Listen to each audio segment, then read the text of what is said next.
Thank you, Acting President. It's my pleasure to speak on Legalise Cannabis Victoria's bill to regulate the personal use of cannabis for adults. Cannabis prohibition has failed, and we all know that. In 2023, how can we still be arresting and charging people for the possession and consumption of a relatively benign plant, criminalising tens of thousands of otherwise law-abiding Victorians who are doing nothing to harm other people, as Dr. Park so eloquently stated? These are the most recent stats we have. In 2021 in this state, there were almost 9,000 people charged with cannabis use and possession. Nothing commercial, just personal use. And that accounts for 92% of all cannabis offences in Victoria during that period. Worse, in the 3 years to June 2019, which is the latest we've got stats for, 11,498 people were sentenced in Victoria for simple possession, and I think this is relevant to Ms Crozier's point, 10% of those people, almost 1,500 of those people, were jailed, were incarcerated for personal use or possession. For a victimless crime, it beggars belief. And the cost to the taxpayer of policing this plant is astronomical. About $1.1 billion annually is spent simply on imprisonment. When you include the cost of policing, prosecutions to court, legal aid and community corrections, you're looking at a bill of around $1.7 billion per annum. But it's the human cost of drug criminalisation that is truly breathtaking. We know that the harms associated with ending up in the criminal justice system are very harmful indeed, and again, Ms Watts made a very eloquent contribution on this point.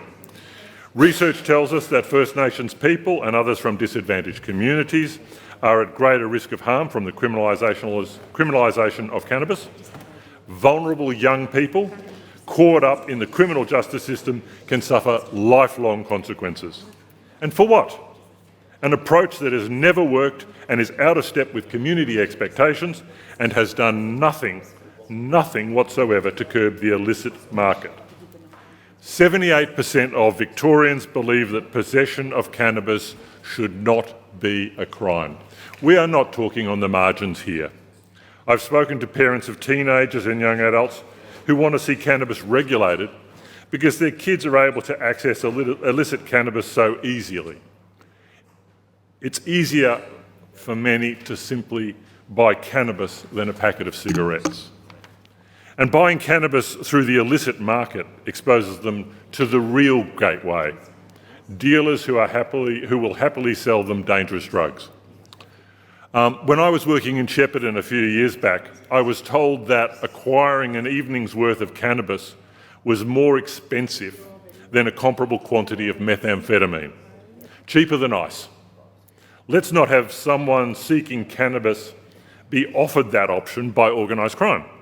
Let's take cannabis with its low harm profile, and we can talk about that profile in a minute. Let's take that out of the hands of drug dealers and out of the hands of organised crime.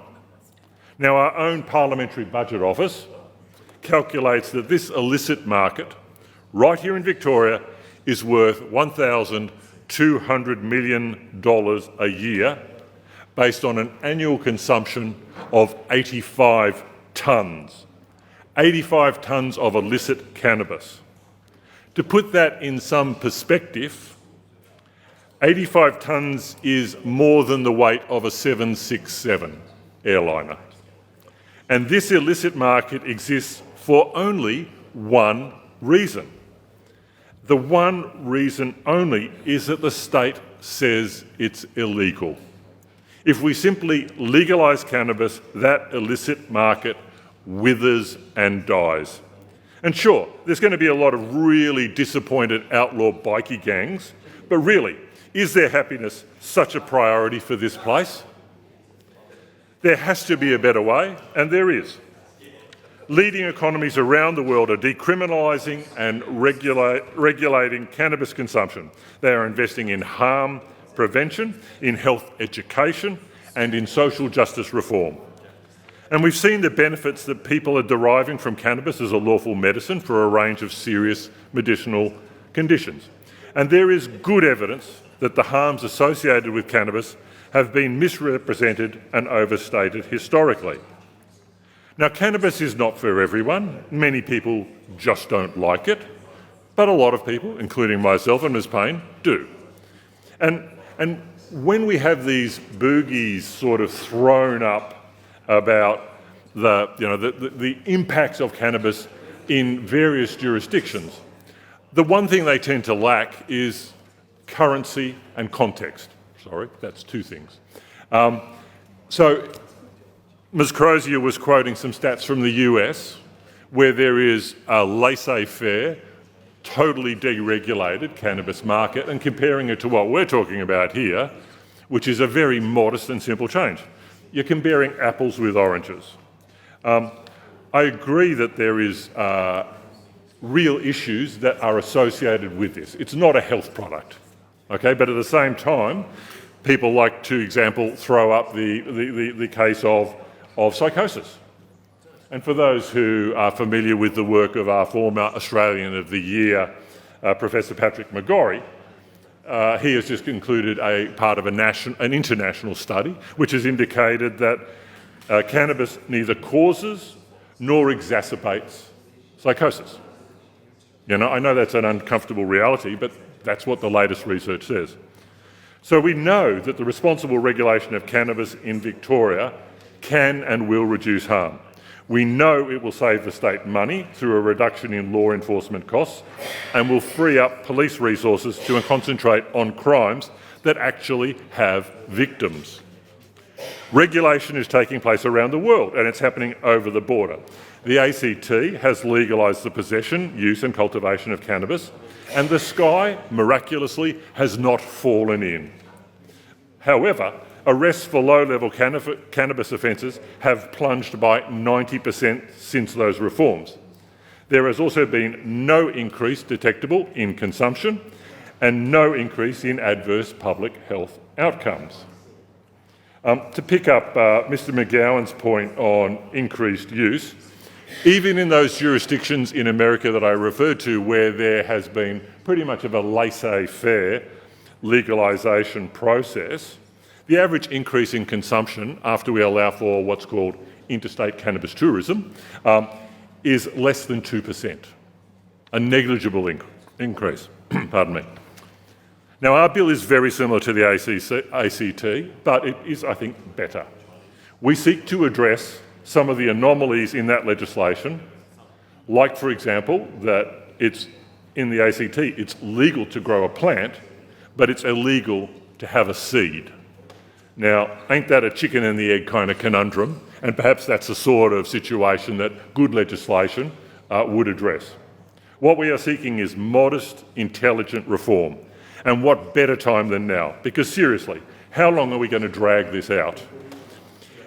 After 95 years of prohibition, do we really think that another year of failed policy is going to nail it?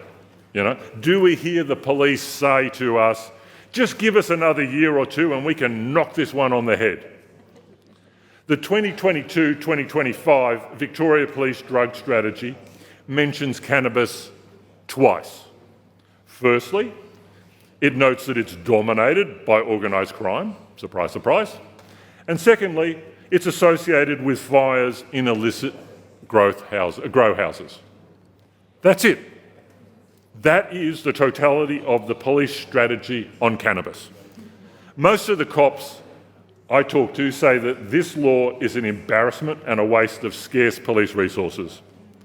The New South Wales Police Association, testifying before a Senate inquiry early this year, has even gone so far as to call for cannabis legalisation, and they actually oppose decriminalisation and would like to see legislation combined with health education and an evaluation of the reform process.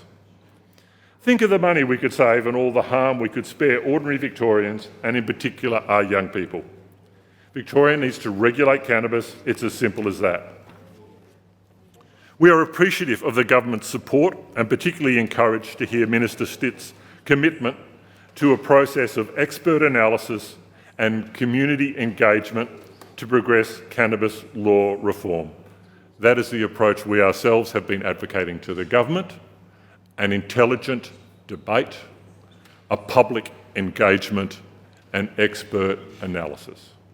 We thank the government for that commitment and look forward to working with them on cannabis regulation in the new year.